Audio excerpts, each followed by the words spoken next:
Arne, I'd imagine you're probably expecting this, and without naming names, but with Newcastle looking like they're getting a striker in, what impact does that potentially have on your own chances of adding to your squad? And in general terms anyway, how likely do you feel you are now to add further signings to your squad before that deadline? Before I answer that question, I have to ask you from Pat, because I just had an interview with him, what you had for breakfast this morning? It was a donut it was a donut that I kept from a game I was at the other night. That was all. I was working as a reporter at that point. Yeah. So you came into the Liverpool building with a donut. Yeah. With a donut from? That's from another football club. Okay. It's very nice, by the way. You should try them. Yeah. It's too many calories. Not the most healthy. But I was in a rush this morning. I woke up late. So yeah, Newcastle signed, if it's true, and I have no reason not to believe what you are saying, a new number 9. So that's very nice for Eddie, because Anthony Gordon is suspended, and Isaac has not been training with the team a lot. So it's nice for him to have another number 9. What about in general terms, though? How likely do you feel you are to add to your squad? Whether it's another striker, whether it's a centre-up, whatever. No, I think I've said after Monday evening that that again I could make a substitution that impacted the game. That's what Federico did against Bournemouth. That's what Rio did now against Newcastle. So as always, we tried to sign players that can help us. But there's no reason after the first 2 games to complain or to think we need more. But if we can strengthen the squad, then we will always try to do that if it's for the right money and it's the right player. And there are only 3-4 days to go now. So, yeah, let's see if we do something, and if we do something, what we can do. From the players that you're working with this weekend, and obviously it is a big game, what improvement do you feel you need to see that will give you the best chance of maintaining your own 100% record and ending Arsenal's? No, the most simple answer to that is a lot, because we face a very strong team. That was already really good last season, and I think I've improved their squad a lot during the summer. So, yeah, and if you then look at all the quality they have, but especially one thing that stands out in the season till now, and what stands out in a negative way for us, is that we've conceded, if I include the Bilbao game, 4 set pieces. And of course, as we all know, that's one of their strengths, not the strength, but one of their strengths, because they can play in multiple ways. You can see how well they are managed by Miguel, and they're working for 5 years together, because they can play almost every style there is in football, and that tells you how well managed they are. But one of their strengths is also set pieces, and that is an area where we, if you look at Monday, when we faced Newcastle, we conceded 2, and against Bilbao we conceded 2. It's a part we need to improve, where we, by the way, were really good at last season. So no panicking at all. We also had to defend at Newcastle 350 set pieces, so then only conceding 2 is not even so bad. Both games against Arsenal finished in 2-2 draws, and I think against top 4 opposition, or the teams that finished in the top 4 last season, you took 11 points from a possible 18. I just wonder, even though it's such an early stage in the season, how important do you feel it is not to lose ground on a potential title rival? Nah, not so much to do with losing ground, but yeah, it has to do with losing ground, but not that we play Arsenal. So it's more in the beginning of the season you wanna. Normally teams don't play their best game unless you keep the same squad completely and you add 3, 4, 5, 6, 7 players. Then you can maybe expect that the team is growing even further. If you look at our situation, we've lost a few, we've added a few, so then it's not starting all the way new again. But I think it's normal that we play even better, not better, but even better in a few months than we do, or in a few weeks than we do now. But in the meantime, you can't lose ground. Not a lot. Although I do think that it's. I would be surprised if there will be a point record this season in the Premier League. I would be surprised if one team gets more than 100 points because of the strength of the league. So you are able to drop once in a while a few points and still be competitive. I think in the end of the season. But the best thing you can do is not drop points at all. Thank you. Arne, just picking up on what you said there then, do you think that the league is more competitive noticeably this season than last season based on what you just said? If that's even possible, because it was already so competitive last season. But maybe I'm wrong, but I think in general teams spent more than last season. I'm not 100% sure, and I'm talking about net spend, not talking about what teams spent and forget then what they've sold, but in terms of net spend. But maybe I'm wrong, but last season we didn't do a lot, but I think our competitors didn't do a lot last season as well, and that's completely different this season. Obviously, it's very early to make. For the exception of Chelsea last season, maybe, but I think Arsenal, Man City didn't do so many signings last season. So that's the difference between this season. Obviously, it's very early to be making assessments and judgments and drawing any sort of firm conclusions. And Arsenal have got injuries as well. But what do you see as the key differences that your team will need to be aware of this time against them compared to last year with the new players they've added? Wow. I think there are a lot of similarities with both teams, so I don't think the playing style of Arsenal changed a lot with the new signings coming in. Maybe they have a different number 9 than they had last season, although Jesus was also a real number 9 but didn't play that much. But I think the one they have now is different to Havertz, for example, or Trossard that played last season in our home game over there. So that is more a false 9, you could say, where I think Gyökeres is more a target man. So that's maybe a small difference where we have to know, and he makes maybe even more runs in behind than the other number 9s did. But in general, I see a lot of similarities between last season and this season with the style of play they have. And I think it's the same with us. Thank you. Arne, it's hard to imagine a more sparkling start to his Liverpool career for a striker than Hugo Ekitike. Goals in his first 3 important games. As a finisher, that's fantastic, but at least 2 of the goals, he's been the starting point with the goal against Bournemouth and also against Newcastle. How impressed have you been with him so far? And what are the facets that he has in his game that can see him make even a lot more improvement and add, greater attacking elements to your game?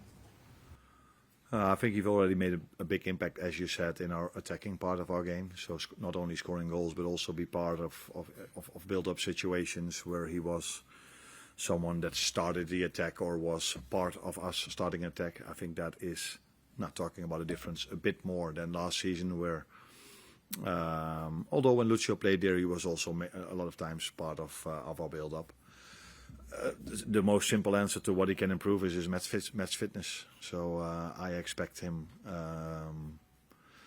to do even a lot more without the ball than he already does, because he's already working hard. But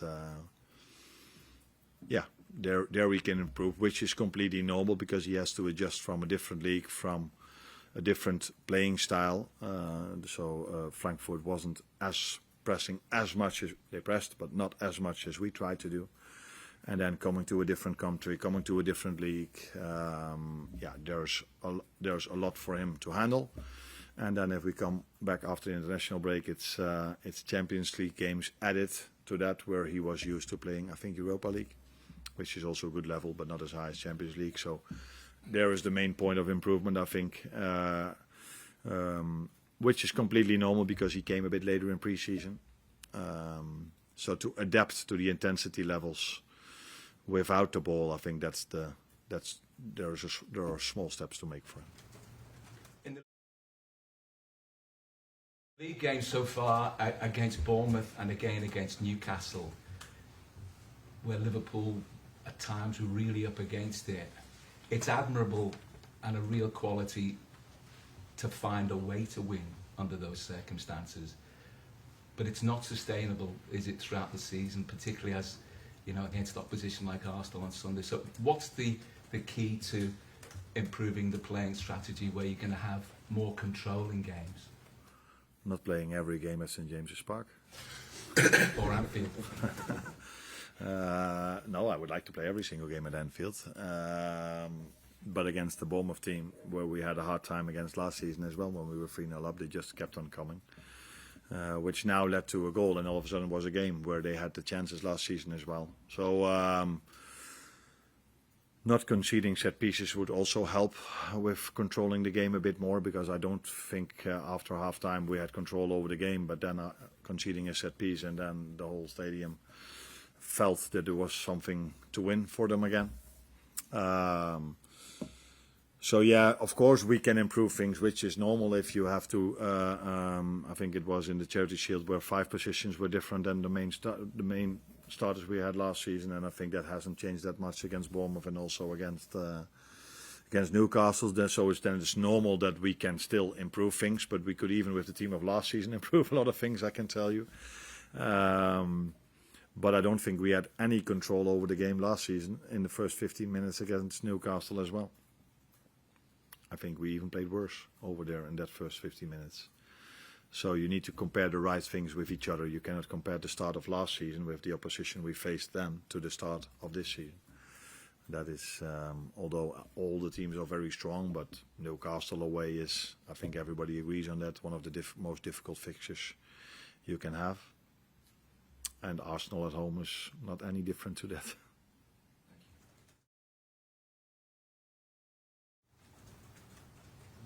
Hi Arne, I wanted to ask you about Florian Wirtz. I felt like Newcastle did a really good job of denying him the ball with their bank of 5 across the midfield. I think he only received 19 passes compared to 34 against Bournemouth.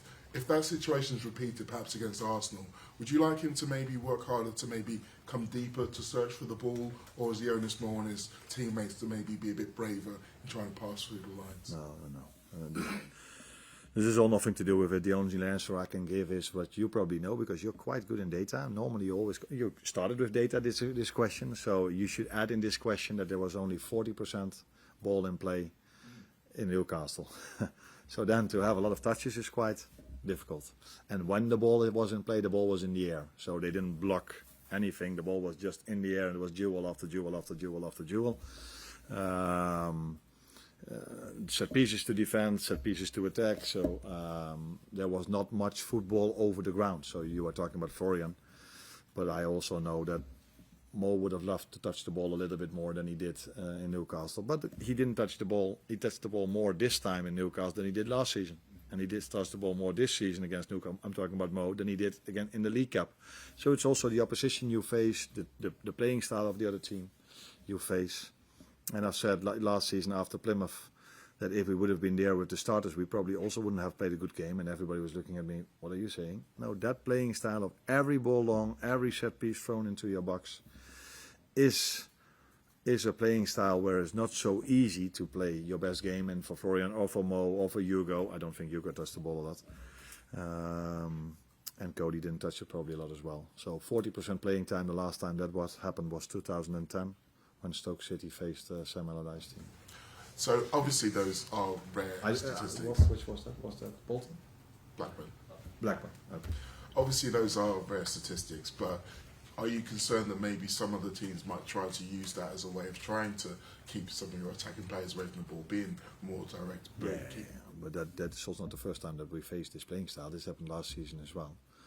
The difficult thing for us was that although the Newcastle players can play in a completely different style, really, really, really good as well, but this style suits them also really well if you look at how tall most of their players are. And the deliveries, the set pieces from Trippier are also high quality. So yeah, that makes it even more difficult. So I'm not sitting here saying that with the starters we would have had it as difficult against Plymouth as we had against Newcastle.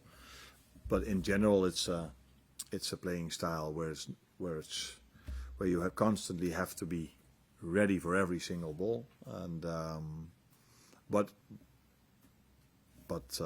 we can do better. It's not only the playing style. We can do better than we did at Newcastle or at Plymouth.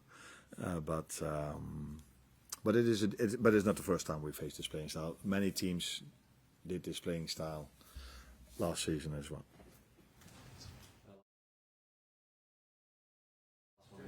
Just on team news, Arne, obviously a very physical game against Newcastle. I just wanted to check how the players have been in the intervening days and whether there are any doubts heading into the Arsenal game fitness-wise that you didn't have before.